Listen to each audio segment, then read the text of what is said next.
Hello friends, my name is Rakesh Kotadia. Today we are understanding the SST of 9th standard, chapter number 9, fundamental rights and duties. तो fundamental rights क्या है?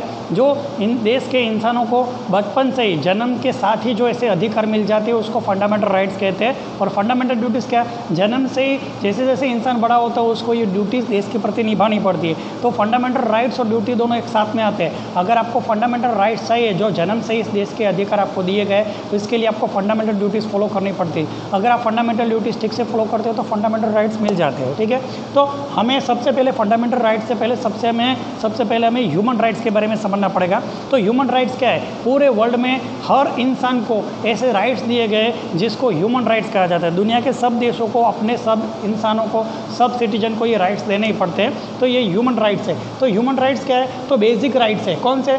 सभी इंसानों को अच्छा खाना मिलना चाहिए। दुनिया के सभी देशों के सभी गवर्नमेंट में सभी सिटीजन को अच्छे कपड़े मिलने चाहिए पहनने लायक। अच्छा शेल्टर मतलब रहने की जगह सबके लिए होनी चाहिए। एजुकेशन सबको ठीक मिलना चाहिए समान, और सभी लिए की समान हेल्थ की सुविधाएं मौजूद होनी चाहिए। ये 5 फंडामेंटल बेसिक रिक्वायरमेंट्स है, ये सभी इंसानों को मिलना चाहिए, ऐसे यूएन ने तय किया। तो यूएन ने 10 दिसंबर 1948 को ऐसे तय किया।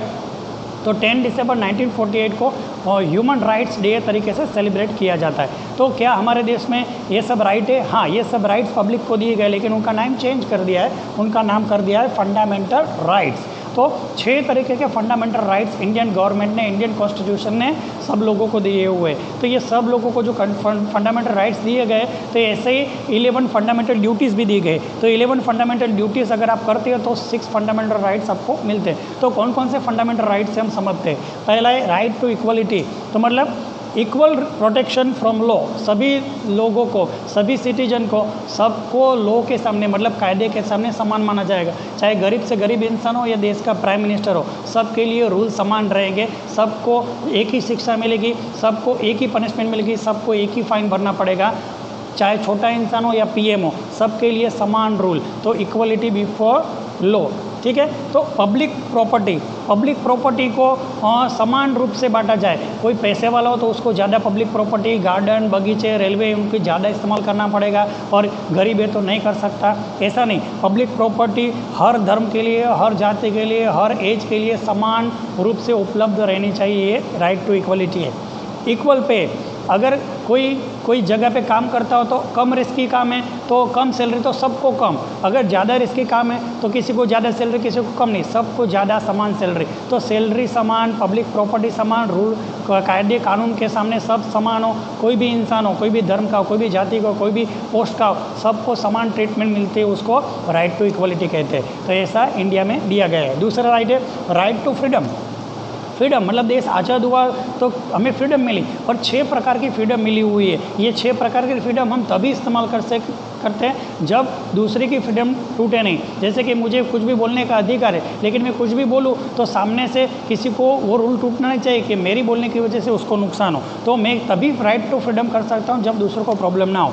तो पहला क्या है? Right to speech, freedom of speech मतलब बोलने का अधिकार। मैंने कहा मैं बोलूँ तो दूसरों को परेशानी ना हो, ऐसा मुझे बोलना चाहिए, ऐसा मैं कुछ भी बोल सकता हूँ।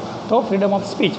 दूसरा फ्रीडम ऑफ क्या है? Freedom of assemble. मुझे कितने भी लोगों को इकट्ठा करने सकता हूँ और अपनी बातें समझा सकता हूँ, अपने लोगों के फ्रेंड और ग्रुप बना सकता हूँ। कब? जब मैं किसी वेपन का यूज़ ना करूँ, मेरे ग्रुप वाले लोग किसी वेपन का यूज़ ना करें, और गवर्नमेंट की परमिशन के साथ मैं लाखों लोगों को इकट्ठा कर सकता हूँ। अगर मुझे अपनी बात कहनी तो मैं लाखों लोगों को इकट्ठा कर सकता हूँ, लेकिन उसमें कोई भी आर्म, वेपन, हथियार नहीं होने चाहिए। प्लस वो सब मेरी बात मानने चाहिए, और मुझे गवर्नमेंट से परमिशन लेने चाहिए कि मुझे इतने लोग इकट्ठा करने हैं। तो असेंबल करने का भी मेरा अधिकार है, सब लोगों का अधिकार है। तीसरा है पीसफुली, लेकिन ये शांतिपूर्ण से होना चाहिए। तीसरा है मेक यूनियन। मैं अपने जैसे लोगों का एक यूनियन बना सकता हूँ, तो उसमें प्राइस तय कर सकता हूँ, एक्टिविटी तय कर सकता हूँ, रूल तय कर सकता हूँ, और सब लोग मेरे साथ जुड़ के एक यूनियन बना सकते हैं। और ये पीसफुल होना चाहिए, गवर्नमेंट को प्रॉब्लम नहीं होनी चाहिए, कॉन्स्टिट्यूशन के रूल नहीं टूटने चाहिए। तो ये भी अधिकार है कि आप यूनियन बना सकते हो।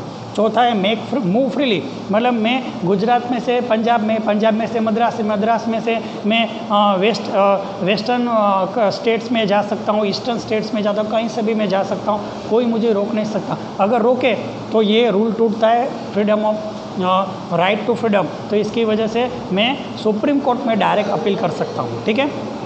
5वां है सेटल एनीवेयर। मुझे यहाँ पे गुजरात में बिजनेस नहीं मिल रहा है, मुझे लगता है मेरा बिजनेस पंजाब में चल सकता हूँ, पंजाब में मैं बिजनेस कर सकता हूँ, कोई मुझे रोक नहीं सकता। पंजाबी और मद्रासी साउथ इंडिया के लोग गुजरात में आके बिजनेस कर सकते हैं, हम रोक नहीं सकते, क्योंकि पूरा इंडिया एक है। तो पूरी इंडिया में कहीं पे भी जाके आप घूम सकते हो और कहीं पे भी जाके आप सेटल हो सकते हो। प्रैक्टिस एनी प्रोफेशन, मुझे कहीं पे बिजनेस करना है, कोई भी बिजनेस करना है, कोई भी जॉब करनी है, कोई भी कुछ भी करना है, मैं इंडिया के कोई भी कोने में जाके कर सकता हूँ। कोई भी प्रैक्टिस, कोई भी प्रोफेशन, कोई भी बिजनेस, कोई भी धंधा कर सकते हैं। तो ये छठा अधिकार है। ये 6 सारे अधिकार राइट टू फ्रीडम में आज़ादी का अधिकार में आ जाते हैं। ठीक है। तीसरा है राइट अगेंस्ट एक्सप्लॉयटेशन।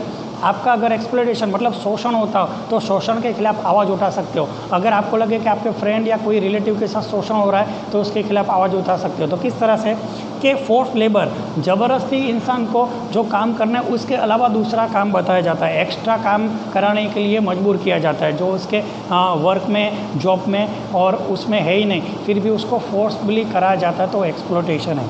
ठीक है। दूसरा है चाइल्ड लेबर। बच्चा छोटा है, पढ़ने की उम्र है, लेकिन फिर भी ज़बरदस्ती उसके पास काम कराए तो उसको चाइल्ड लेबर कहते हैं। और लेस मनी और मोर वर्क, ज़्यादा काम कराया जाता है, रिस्की काम कराया जाता है और कम पैसों में, तो वो भी एक एक्सप्लॉयटेशन, शोषण में आता है। तो अगर ज़्यादा पैसों में कम काम करा क्या कहते हैं, ज़्यादा काम और कम पैसों में कराया जाए तो उसको क्या कहते हैं हम, राइट अगेंस्ट एक्सप्लॉयटेशन। तो उसकी आवाज़ उठाने का भी अधिकार गवर्नमेंट ने दिया हुआ है। Right to freedom of religion, कोई भी धर्म फॉलो करने का अधिकार है। आपको मम्मी पापा के द्वारा जो धर्म दिए गए हैं वो धर्म आप फॉलो करते हो, लेकिन आपको ऐसा लगता है कि मुझे दूसरे का धर्म अच्छा लगता है, उसमें मुझे ज़्यादा समझ में आ रहा है, तो 18 ईयर्स के बाद आप अपना धर्म चेंज कर सकते हो। उसको मम्मी पापा, कुटुंब, कोई प्रथा कोई नहीं रोक सकता। गवर्नमेंट ने सभी बच्चों को, सभी इंसानों को 18 ईयर्स से प्लस हो तो उसको ये धर्म परिवर्तन का अधिकार दिया हुआ है, उसमें कोई रोक नहीं सकता।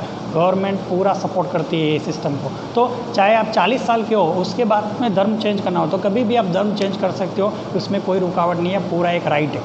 ठीक है। कल्चरल एंड एजुकेशनल राइट्स, अगर आप गुजरात की और पंजाब में जाके गरबा या सब कुछ खेलो तो वहाँ पे रोक नहीं सकता। पंजाब के लोग यहाँ आए और अपना ग्रुप बना के भांगड़ा वो सब नृत्य करें तो भी हम रोक नहीं सकते, क्योंकि पूरा इंडिया एक है, सभी में सभी इंसानों को समान राइट्स दिए हैं। तो अपने कल्चर और अपने कल्चरल राइट्स को बचाने के लिए सबको अधिकार है, इसलिए कल्चरल राइट्स और एजुकेशनल राइट्स भी मिले। एजुकेशन राइट्स क्या, सभी बच्चों को 0 से लेके 14 ईयर्स तक, मतलब 8 स्टैंडर्ड तक तो सबको पढ़ना ही पड़ेगा। ये कंपलसरी राइट है, सबको 8 स्टैंडर्ड तक तो पढ़ना ही है, तो ये कंपलसरी है, लेकिन ये गवर्नमेंट ने दिया हुआ है। ठीक है।